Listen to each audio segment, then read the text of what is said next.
স্বাগতম প্রেমানুভূতিতে। এখানে প্রতিটি গল্পে লুকিয়ে থাকে ভালোবাসা, অনুভূতি, সম্পর্কের টানাপোড়েন আর জীবনের না বলা কিছু কথা। যদি গল্প ভালোবাসেন তাহলে শেষ পর্যন্ত আমাদের সঙ্গেই থাকুন। চলুন শুরু করা যাক আজকের গল্প।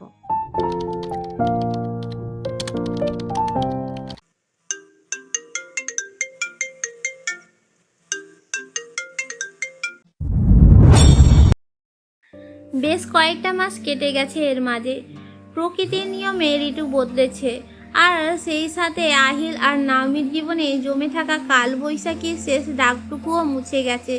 আজ শুক্রবার, সাপ্তাহিক ছুটির দিন। সকাল 9:30 বাজে, কিন্তু আহিল রুমে শান্তিতে ঘুমাচ্ছে। কিন্তু সেই শান্তিতে ব্যাগরা দিতে হাজির হয়ে গেল ছোট্ট আদনান। এই কমাসে আদনানের মধ্যে কিছুটা পরিবর্তন এসেছে। এখনও বেশ চটপটে আর চঞ্চল হয়ে উঠেছে। বাবার সাথে খুনসুটি করতে করতে ওর দিন কেটে যায়, আর আধো আধো বুড়িগুলো এখন অনেকটাই স্পষ্ট। ও বুঝতে শিখেছে যে এই বাড়িটাই তার শুধু মা নয়, দু হাতে আগলে রাখার মতো একজন সুপার হিরো তার বাবাও আছে। এখন সারাক্ষণ মায়ের কাছে ঘ্যান ঘ্যান করে না, বা সবসময় মায়ের কোল খোঁজে না, বরং বাবাকে কিভাবে সারাক্ষণ জ্বালানো যায় সেই নতুন নতুন বুদ্ধি তার ছোট্ট মাথায় ঘুরপাক খায়। আজও তার ব্যতিক্রম হলো না।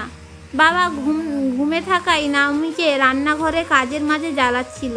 নাওমি তাকে বলল, যাও তো আব্বু, বাবাকে ডেকে দাও। আদনান ঠোঁট উল্টে বলল, বাবা বাবা অলস হয়ে যাচ্ছে, তুমি ডেকে দাও, যাও। আদনান মাথা নাড়িয়ে টুল থেকে নেমে এক দৌড়ে রুমে এলো। গুটি গুটি হাত পা দিয়ে বিছানার উপরে উপুর হয়ে থাকা আহিলের পিঠের ওপর দুই পা ঝুলিয়ে একদম ঘোড়া চড়ার ভঙ্গিতে বসে পড়ল আদনান। ও নিজের ছোট্ট দুটো হাত দিয়ে আহিলের চুলগুলো মুঠো করে টেনে ধরে আধো আধো গলায় চিৎকার করতে লাগলো, হাত হাত গোলা আলু চলে চল। আহিল ঘুমের ঘোরেই পাশ থেকে একটা বালিশ টেনে মাথা চেপে দিয়ে পিঠটা একটু দোলালো। ও চোখ না মেলেই বলল, আরে বাপধন, ফ্রাইডে সকালটা তো অন্তত এই বাপটাকে ক্ষান্ত দে। সারা সপ্তাহ হসপিটালে রাউন্ড দিয়ে আজ একটু ঘুমাতে দে রে বাপ। আদনান দমবার পাত্র নয়। ও আহিলের পিঠে ওপরে ছোট ছোট দুমদাম কিল মেরে বলল, হ্যাঁ, মা বলতে বাবা অলস, বাবাকে ডেকে দাও।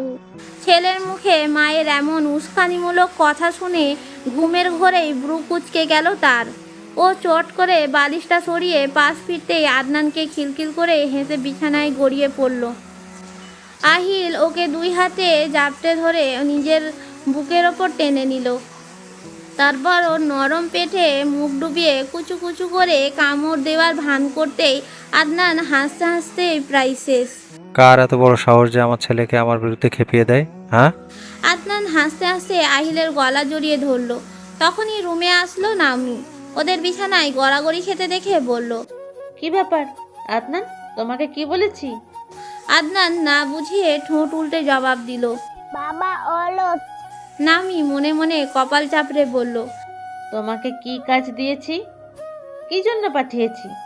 আদনান মায়ের দিকে তাকিয়ে কিছুক্ষণ ভাবলো, তারপর বলল, বাবাকে রাখতে। এবার নাওমি কণ্ঠে গম্ভীর্য ঢেলে বলল, তুমি কি করছো? মায়ের কণ্ঠ শুনে ভরকে গেল আদনান। মা রেগে গেল? সে তো কিছু করেনি, বাবাকে ডাকতেই এসেছিল, কিন্তু বাবা ওকে চেপে ধরেছে। সে হাত পা ছুটতে লাগলো আহিলের বাহু থেকে ছোটার জন্য। আহিল বিরক্ত হয়ে বলল, আমার ঘুম নষ্ট করে এখন ব্যাঙের মতো লাফাচ্ছিস কেন? শান্ত হয়ে থাক। আদনান হাত দেখিয়ে ফিসফিস করে বলল, মা পিটু দিবে। আদনানের মুখে এমন কথা শুনে হো হো করে হেসে উঠল আহিল। নামি কোমরে হাত দিয়ে দাঁড়িয়ে চোখ দুটো ছোট ছোট করে ওদের কাণ্ড দেখছিল। আহিল আদনানের কান ঘেঁষে একটু ফিসফিস করে কিন্তু নাওমিকে শুনিয়ে বলল, ভয় পাস না বাপধন, তোর মা তো শুধু মুখেই ফায়ার, কাজের বেলায় একদম ফুস। আর আমি থাকতে তোকে পিট্টু দেওয়ার সাহস কার শুনি? নাওমি এগিয়ে এসে বিছানার পাশে দাঁড়িয়ে হাতের দুধের মগ আর চায়ের কাপটা শব্দ করে সাইড টেবিলে রাখলো। তারপর ভ্রু কুচকে বলল, বাহ ডক্টর সাহেব, ছেলেকে সকাল সকাল বেশ ভালোই কুশিক্ষা দেওয়া হচ্ছে দেখছি। এমনিতেই ও দিন দিন আপনার লাইফে মাথায় চড়ে বসছে, তার ওপর আবার মায়ের নামে উস্কানি। আহিল ওর দিকে পিঠ দিয়ে শুয়ে হাই তুলে চোখ বন্ধ করতে করতে বলল, কে আগে উস্কানি দিয়েছে শুনি? আমার শখের ঘুম নষ্ট করার তাল কে দিয়েছিল? আমি তো ভালো উদ্দেশ্যে পাঠিয়েছিলাম যে আপনি উঠলে ফ্রেশ হয়ে নাস্তাটা করবেন একসাথে, তা না এখানে এসে দেখি দুইজনা মিলে চক্রান্ত শুরু করে দিয়েছে। আদনান, নামো বিছানা থেকে, ব্রাশ করবে চলো। কোথায় বাবাকে বলবে ব্রাশ করে দাও, সেই আমারই তোমার পিছনে পড়ে থাকা লাগে। ওঠো। আদনান এবার আহিলের টি শার্ট খামচে ধরে আরো ভালো করে ওনার বুকের সাথে লেপটে গেল। মুখ লুকিয়ে ওখান থেকেই আধো আধো গলায় বলল, না, যাব না আপুজ। ছেলের মুখে নিজের একটু আগের ডায়লগ হুবহু শুনে আহিল বালিশে মুখ গুজে হাসলো। চেষ্টা করছিল নামির কাছ থেকে লুকিয়ে হাসতে, কিন্তু হাসতে হাসতে তার গা দুলে উঠছে। ফলস্বরূপ নামি রেগে গেল, পাশ থেকে কোলবালিশ নিয়ে আহিলকে মারল। কিন্তু নাওমির হাতের কোলবালিশ মৃদু আঘাতেই আহিল এবার আর হাসি চেপে ধরে রাখতে পারল না। ও সোজা হয়ে ধরপড় করে আতশোয়া হয়ে বিছানায় উঠে বসলো। হাসতে হাসতে জোরে শ্বাস নিতে নিতে বলল, কি শুরু করেছো নাওমি? নামি অতিষ্ঠ ভঙ্গিতে বলল, ওঠো নাহিল, আমার খালামণির বাসায় গিয়েছে 2 দিন হলো, আপনি হেলা ফেলা শুরু করে দিয়েছেন। বাসায় বাজার নেই, এখন কি আমি বাজার করতে যাব? তাই যাই, আপনাকে বলে কিছু হবে না। হাতের বালিশ ছুঁড়ে ফেলে আহিলের বুকের ওপর থেকে আদনানকে জোর করে টেনে নিয়ে যেতে নিলেই আহিল এক ঝটকায় আদনান সহ নাওমির হাতটা নিজের দিকে টান দিল। হুট করে এই টানে নাওমি ভারসাম্য রাখতে না পেরে বিছানার ওপর আছোয়া হয়ে থাকা আহিলের বুকের ওপর এসে পড়ল। নাওমি অপ্রস্তুত হয়ে ধরপড় করে উঠতে যেতেই আহিল ওর কোমর জড়িয়ে ধরে আটকে নিল। মিটিমিটি হেসে বলল, কোথায় যাচ্ছ ম্যাডাম? বাজারের চিন্তা না হয় আমি করব। এবার তুমি বলো, সকাল সকাল তোমার ছানা দিয়ে আমার ঘুম ভাঙানোর শাস্তি কি হওয়া উচিত? নামির দুহাত আহিলের শক্ত বুকে ঠেকিয়ে নিজেকে কিছুটা উঁচুতে রাখার আপ্রাণ চেষ্টা করলো। ওর শরীরে চেনা পুরুষালী ঘ্রাণ আর একদম কাছাকাছি থাকা চোখের গভীর চাউনির ফর্সা গাল দুটো মুহূর্তেই টকটকে লাল হয়ে উঠল। ও বড় বড় চোখে করে ছটফট করতে লাগলো।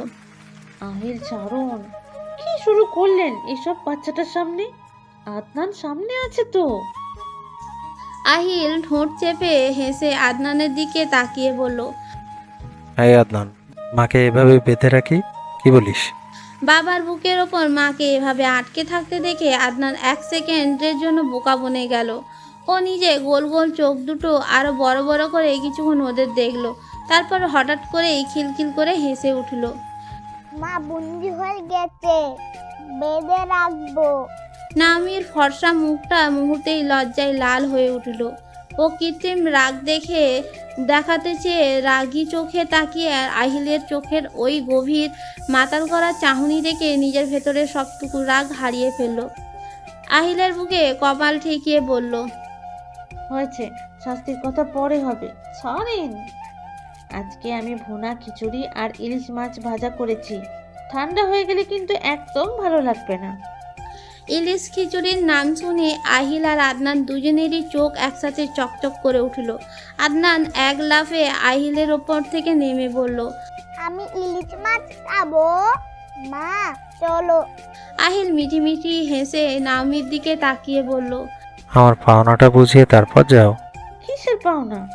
আহিলের চোখের দিকে তাকাতেই তার দুষ্টুমি ধরতে পারল না নাওমি। ছটপট করা বাড়িয়ে দিল সে। আহিল আরও নিবিড়ভাবে চেপে ধরে ওর মুখে ফু দিয়ে বলল, কিসের পাওনা মানে? এই যে সকাল সকাল আমার শখের ঘুমটা ভাঙালে, তার কোনো গুড মর্নিং কিস জুটবে না এই ডক্টরের কপালে?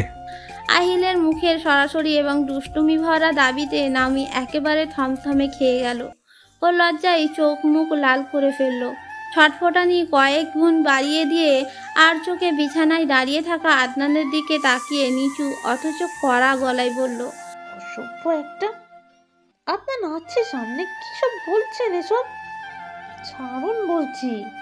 আহিল অবশ্য দম্বার পাত্র নয়। ও ও নাওমির এমন ছটপটানি আর লাল হয়ে যাওয়া মুখ দেখেই দারুণ মজা পাচ্ছে।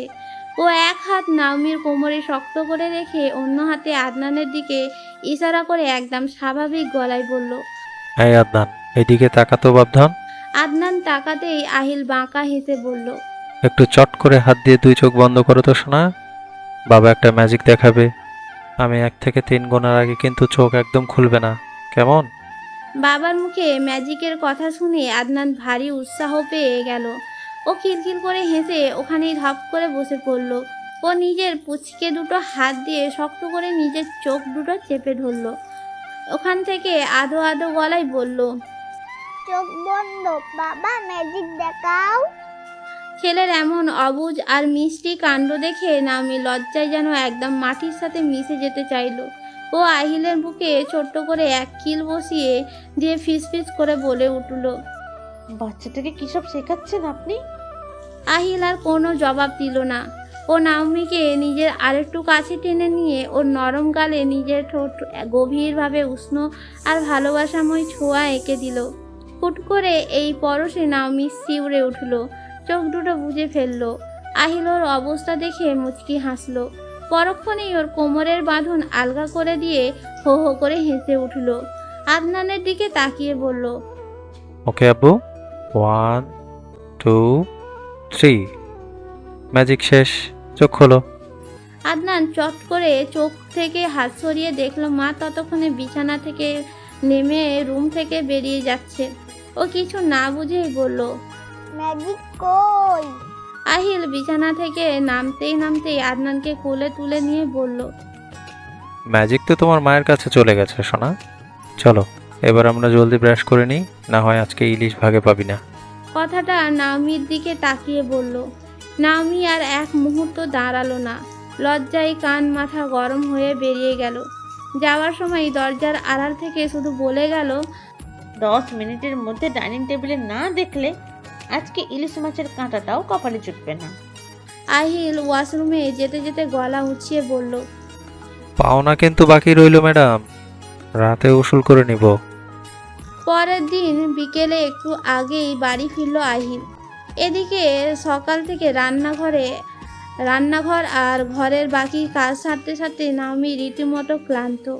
শরীরটাও কেমন যেন ম্যাচ ম্যাচ করছে। এর মধ্যেই শুরু হয়েছে আদনানের নতুন উপদ্রব্য। এই ড্রয়িং রুমে কাঁচের টেবিলটার উপর রাখা একটা শোপিস নেওয়ার জন্য জেদ ধরেছে। নামি ওটাকে উঁচুতে তুলে রাখতেই আদনান মেঝোতে বসে পা ছুঁড়ে কান্নাকাটি শুরু করে দিল। নামি আদনানের সামনে বসে ওকে শান্ত করার চেষ্টা করে বলল। আব্বু, ওটা কাঁচের জিনিস, হাত থেকে পড়ে ভেঙে গেলে হাত কেটে রক্ত বের হবে তো সোনা। অন্য খেলনা নিয়ে খেলো। আদনান মায়ের কোনো কথাই শুনল না। ও কান্নার বেগ আরও বাড়িয়ে দিয়ে পাশে থাকা প্লাস্টিকের একটা বাটি ছুঁড়ে মারল। নাওমি তাও রাগ সামলে ওকে কোলে নিতে গেলে কিন্তু আদনান মায়ের হাত ঠেলে সরিয়ে দিয়ে চিৎকার করে বলল। না, আমি ওটাই নিব, বাবা দিবে। বলতে বলতে পাশের একটা কাঁচের গ্লাস হাতের ধাক্কায় পড়ে ভেঙে গেল। এমনিতেই ক্লান্ত শরীর আর তার ওপর সকাল থেকে আদনানের এই অনবরত ঘ্যানঘ্যানানি নাওমি ধৈর্যের বাঁধ ভেঙে দিল। সকালে একবার দৌড়াদৌড়ি করে আছাড় খেয়ে পায়ের চামড়া ছিলে ফেলেছে। নাওমি আর নিজেকে সামলাতে পারল না। আদনানের হাতটা শক্ত করে ধরে ওর পিঠে ঠাস ঠাস করে দুটো চড় বসিয়ে দিল। রাগী গলায় বলল। এই একদম চুপ। দিন দিন আদর পেয়ে খুব বেশি বাঁদর হয়েছ না তুমি? একটা কথাও শুনতে চাও না। আবার কান্না করলে আবার মারবো একদম। পিঠে মায়ের হাতে চড় খেয়ে আদনান মুহূর্তের জন্য স্তব্ধ হয়ে গেল। তারপর পুরো ঘর কাঁপিয়ে কেঁদে উঠল। ঠিক তখনই গোসল শেষ করে টাওয়েল দিয়ে চুল মুছতে মুছতে বাথরুম থেকে বের হয়ে এলো ছেলের এমন আকাশ ফাটানো কান্নার আওয়াজ আর নাওমিকে মারতে দেখে অবাক হয়ে গেল। পরক্ষণেই রাগ লাগলো তার। আহিল দ্রুত পায়ে এগিয়ে এসে আদনানকে নিজের কোলে তুলে নিয়ে বুকের সাথে চেপে ধরলো। তারপর নামির দিকে তাকিয়ে প্রচন্ড কড়া গলায় বলল। কি হচ্ছেটা কি নমি? ও ছোট একটা বাচ্চা, মারছো কেন? নামি সোজা হয়ে দাঁড়িয়ে ছোট ছোট চোখে করে বলল। আপনি তো সারাদিন হাসপাতালে ছিলেন, ছেলের কাণ্ড আর কি দেখবেন আপনি? সকালেই একবার পড়ে গিয়ে চামড়া ছিলে ফেলেছে, এখন আবার কাঁচের জিনিস নিয়ে খেলার বায়না জুড়ে বসেছে। এই করে এখন একটা গ্লাস ভেঙেছে। আপনাকে সামলাতে হয় না, একটুও কথা শোনে না ও। যেটা বারণ করব সেটাই করবে। আহিল তখন আদনানের কান্না দেখে নিজের ওপর নিয়ন্ত্রণ হারিয়ে ফেলেছে। ও জেদের বসে রাগ সামলাতে না পেরে বলে ফেলল, আমি কি করি না করি তোমাকে দেখতে হবে না, কিন্তু আমার ছেলেকে তুমি আর একটাও মারবে না, বলে দিচ্ছি। ও কাঁদলে আমার বুকে এসে লাগে, আমার সহ্য হয় না একদম। ও একটা নষ্ট করলে আমি আরও 10টা এনে দেব, তবুও তুমি কিছু বলবে না। নামি অভিমান হলো কেন যেন, তবু শক্ত কণ্ঠে বলল, বাহ ডক্টর সাহেব, আজও শুধু আপনার ছেলে হয়ে গেল। আর এতগুলো বছর যে মেয়েটা সমাজ আর মানুষের হাজারটা লাঞ্ছনা সহ্য করে এই ছেলেকে একা বুকে আগলে বড় করলো, সে আজ কেউ না? ওর ওপর আমার কোনো অধিকার নেই, তাই তো? আমি ওই অর্থে বলিনি নমি, তুমি কথা না বাড়িয়ে এখন এখান থেকে যাও। বেশ, আপনার ছেলে আপনিই সামলান। আজ থেকে আদনানের কোনো দায়িত্বেই আমি নেই। ওর খাওয়া, ঘুম, গোসল সব ডক্টর আজলান নিজেই করবেন। আহিল রাগের মাথায় বলে বসলো, যাও তো, লাগবে না আমাদের বাপ বেটা তোমাকে, আমরা নিজেরাই নিজেদের দেখে নিতে পারবো। হুশ। নামি আর এক সেকেন্ডও সেখানে দাঁড়ালো না। এক বুক অভিমান নিয়ে ও দ্রুত পায়ে নিজের রুমের দিকে চলে গেল। যাবার সময় দরজার কপাট সশব্দে বন্ধ হওয়ার আওয়াজে ডাইনিং স্পেসের নিস্তব্ধতা বাতাসের এক ভারী প্রতিধ্বনির সৃষ্টি করলো। আহিল একবার সেদিকে তাকিয়ে আবার কোলে কাঁদতে থাকা আদনানের পিঠ চাপড়ে ওকে শান্ত করার চেষ্টা করতে লাগলো। আবু কেঁদো না।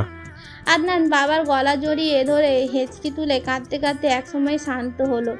আহিল সোফায় বসে একটা দীর্ঘশ্বাস ফেললো। হুটহাট মাথা গরম করে কি ভুল করলো এখন বুঝতে পারছে সে। ও নিজের কপাল চাপড়ে মনে মনে বলল, কি দরকার ছিল রাগের মাথায় নমিকে এমন কথা বলার? আহিল, তুই সত্যি একটা আস্ত গাধা। কিছুক্ষণ পর নামি রুম থেকে বের হয়ে রান্নাঘরে গেল, কিন্তু ওদের বাপ বেটার দিকে তাকালোই না। আদনান কিছুক্ষণ খেলাধুলা করে এখন খিদে আর ক্লান্তিতে আবার ঘ্যান ঘ্যান শুরু করেছে। ও বাবার কোল ঘেঁষে বসে বলল, বাবা ক্ষুধা লাগছে, মাল কাটে যাবো। আহিল রান্নাঘরের দিকে একবার উকি মারলো, একটা ঠোক গিলে ভাবলো বলার সময় বলে তো দিল, এখন তো ঘুরে ফিরে নাওমির কাছেই যেতে হবে। নাওমি তো রেগে আছে, বোঝাই যাচ্ছে ওর আচরণে। নিজেকে নিজেই শাসালো। আহারে আহিল, এমনি এমনি ডক্টর হলি? ঘটে কি বুদ্ধিশুদ্ধি নেই? কি জন্য যে মহিলা মানুষকে রাগাতে যাস? এখন দু বাপ বেটা সব করে খা। নাওমি আপন মনে রান্নাঘরে খুটখাট করে কাজ করে যাচ্ছে।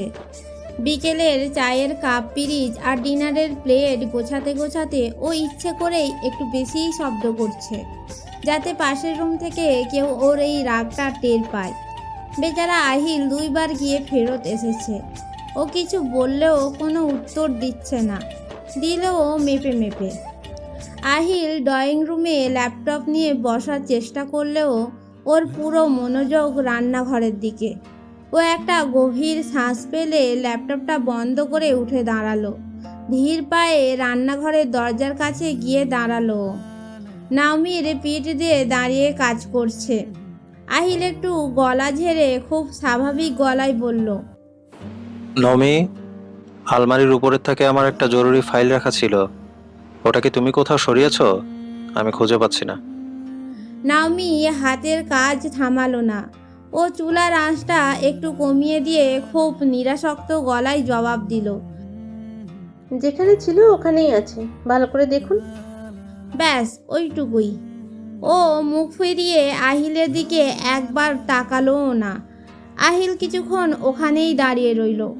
নামির এই এড়িয়ে যাওয়া ভাবটা ওর বুকে তীরের মতো বিঁধল।